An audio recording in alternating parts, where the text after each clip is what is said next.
Alright, makola updates kuli kwanirizaako nnyo kirisitya onawo osinzidde okubanga olaba video eno subscribinga likinga and of course genda maaso n'okubanga followinga ebintu byetukola wano ku makola updates. Mukikeyo mu weekend yabadde etya kasubye nti yabatambulidde very well and of course ebintu bingi bibadde bitrendinga n'ebintu ebibadde bitambula bingi mu ggwanga Uganda n'okwetooloola eggwanga ensi yonna actually. My name is Asa Makul, of course, CEO Makul Updates UG. Tuli fena olunaku olwaleero ngenda kubanga tutematema ensonga ez'enjawulo ombuulire kikyolowooza mu comment section. Baganda bange abali e UK, abali e London, baganda bange abali e Canada, bannayuganda abawangalira mu kibuga Boston e Canada, muli mutya kakalamu the answer kirisitya blood kooli embeera etambula etya mayiniga kawalya Isaac KAYZ one load KAYZ original one load KAYZ ugambo otya blood KAPALAGA BAIBE Selector Williams zikira ebiseera Selector Williams kati wabeerangawo olutalo kati mwekamba buulire wabeerangawo olutalo wakati wa shows ezirunninga ku Saturday era njagala okubuulira waliwo abantu abagenda ova mu ggwanga lino nga bali ku top oba nga bali ku piiki yaabwe mu mawulire.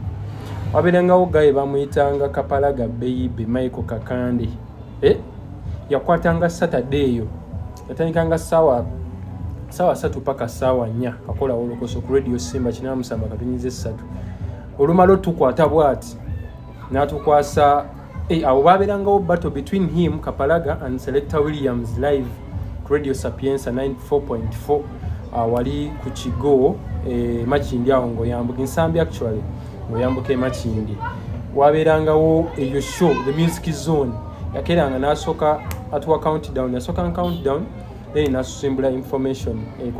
ekwatagana ku bayimbi bulaza yakwatanga Saturday kati yali anyamala sawa nga nyaawo kati toka ntoko ya Kasuku Jenkins Edison ne bat ngetandika sawa nya paka eri ku mukago paka ku musanvu kati naye nayongerayo paka ku 5 ngola amasanyalaze eri gayitiridde wansi kutoka ntoko shoku dembe kitegeera naye just not was a tug of war between KAPALAGA ne KAPALAGA yali unmatched Saturday simanyi gwe kikyolowooza wali ludda wange uliza olokoso kusimba KAPALAGA ye yali unmatched blood yategeka n'ekivulu KAPALAGA yali muyimbi yategeka n'ekivulu awo yatwali ku kundi Little Flowers yali Little Flowers awo we yali nga kuba buladi yali akuba yategeka show namba nge muolokoso then ngayimba ana nakayimba keke nasinga okwagala ke yakola ni Joan Dash kebayita ngambadde nkulinze ndabirawa mukasonda that was a big mega jam for KAPALAGA BAIBE ngovude ku kyuma ekirima engudo so KAPALAGA ngeza kukulaga abantu abava mu industry eno nga bali ku top nga bali waggulu KAPALAGA BAIBE namba 1 Selector Williams ku Sapienza namba 2 Katongole omutongole naye ngenda kujjawo maaso Katongole yakwata enseeno zinalinga nsoma nga mpuliza ne movement yo kuva ku bukedde ogenda ku beat n'okuva ku beat okudda ku bukedde najiwulira kitegeera yatuyisaamu amasanyalaze kati ne tujja mu TV one load KAYZ kawalya Isaac KAYZ yagenda okuva wano bulaza nga top kati ne kakalamu KAPALAGA we yava omanyi simba eyo nzibu simba eyo nzibu mu kuzimba babuildinga abaana abakola ekintu kino nga bakitegeera katwali tufunye ate kakalamu the answer yali yeyita answer w'omulembe gyali alina YouTube channel ye etambula bagiyita the answer atambula bintu abikwasaganya bulungi nnyo kakalamu yali naye azze ng'ekintu ali ku top kati ngezaako kulaga abantu abava mu industry ya music mawulire ebiki nga bali top kati bano Patrick Omujuka yali akiriddemu nyojukira yali ayingidde politics bintu ne bitatambula bulungi naye nga naye yali top nga ali eri waggulu amalayo bumazi so kakalamu ate bali bonna ne KAYZ kati waliwo omusajja omulala yali bali gundi yabajja Ismail Chuli omugenzi RIP kakalamu kawali Isaac KAYZ ba blogger abo waliwo nono ani yali ayogera nga kasuka emikono bwati Wisdom kaye Wisdom naye yali top wano yes yali top yabamba tumula nti waliwo bamakona abazze bani bazze naye bamakona makono bali eri ku BTM wansi kubanza nali kutagiwa ne kamwocha nga makono tubeera naye mu field naye abasajja we bakawalya Isaac KAYZ bali bamaanyi. Yes, Makula Updates Kwoli, YouTube, Makula Updates UG, subscribing, liking, and of course sharing. Video eno ekutuukiddeko olyotya good morning, good afternoon, good evening. Kasobe ebintu bikutambulira ddala bulungi. Nze Assa Makula ku Facebook, ku X Assa Makula UG, and of course ne ku TikTok wano Makula Updates UG. Liking, tekako comment, sharing. I'm powered by the Gali Plug mu kibuga Mityana. Wali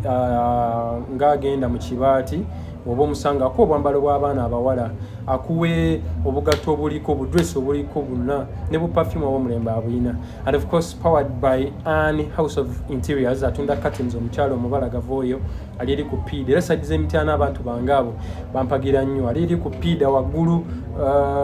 nga ku transformer o roundabout kitegera agenda ofune curtains ez'omulembe. And of course ngenda kubamba leetera ne Wushaf Cakes chala kola keke ennungi ennyo. And of course ne Sim Plumbers oyagala kukolera amazzi mu nju oyagala kukola biki ebyo n'ebyenjawulo Sim Plumbers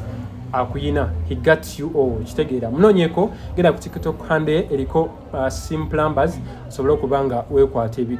ebigambo kutambulira ddala bulungi nnyo mujja kuteesa beeyi ya kuteesa. Basponsa bange mwenna mwebale nnyo mwebalire ddala. It's a beautiful another day of the week of course okulikeyo mu weekend yabaddemu nnyo mawulire of course tubadde mu press conference ya King Saha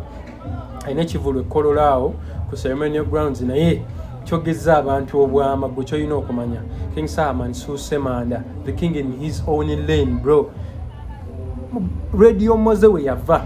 kati kino kijje kunze Radio Moze we yava Katonda yatuterawo King Saha mansuuse manda buladi kirizo bagana top Masa ngenda kuba nkuletera abamu ku bayimbi abasinga okukikuba and of course ne ba producer mugana wange simu ajja kuba negattako tugere ku show ya ba producer abo banne simu okuva eri mu bakiwuwa kuba ne simu yaliko ku Dream Studio ya Ediawe nabeerako ne Pademani bagamba tugenda kuba tukuletera episode z'abo abasajja abakubye ndongana kati bakyaliwo kuba bo ne simu ekyenjawulo kyalina ku ba producer abalala yakuba ebintu ebisobola okukubibwa like bweba ngoma bweba piano oba keyboard ojja giwulira mu weziba nsasa ajja ziteekamu bweba scratch ya turntables ajja kugiteekamu oba ojja kiwulira ddala ne mu luyimba you know what I mean. Si kuba n'abagenda na downloading ekigoma ne bi sound card bye gibale ba producer makindi eyo waggulu ajja kugira ekigoma awo afune ekigoma ateekeyo akubirire naye bali abasajja bakubira ddala. That's why Mesimu oyo akyali wati tagenda kuvaawo. Lady Andrew yaliwo yatukwatako nno naye that will be a discussion for another day. Nze Makula and of course oli ku Makula Updates UG, subscribing, liking, sharing. Kiri kitya abantu bange abali e Masaka wali ku Kidda ku Mutesa One University and of course n'abali wano e Kakeeka Mengo Abdunul ogambo cha PA w'omubaka Sentai Muhammad MP we Bukoto East Bukoto West Blood ogambo cha muganda wange oyo kyali wange agamba ki Derek Daddy Dinali Seremba au ku boost asubuza obugoye bw'abakyala ndibuta oyagala byenkana kibyo nabiyina ku kizimbe kya boost kiri wansi ojja kuba omulaba ajja kukola bulungi nnyo yenze Assa Makula. And of course mbadde nkugamba kati okumaliza ku topic eri Kapalaga BAIBE Selector Williams talk and talk show abasajja ate bane talk and talk yetaaga okuwa respect kubanga abagayi bawaniridde ekintu kino okuva way back you know what I mean nga tukyali mu high school nga tusoma naye nga abasajja bakuba nakati bakyaliko bakyakikuba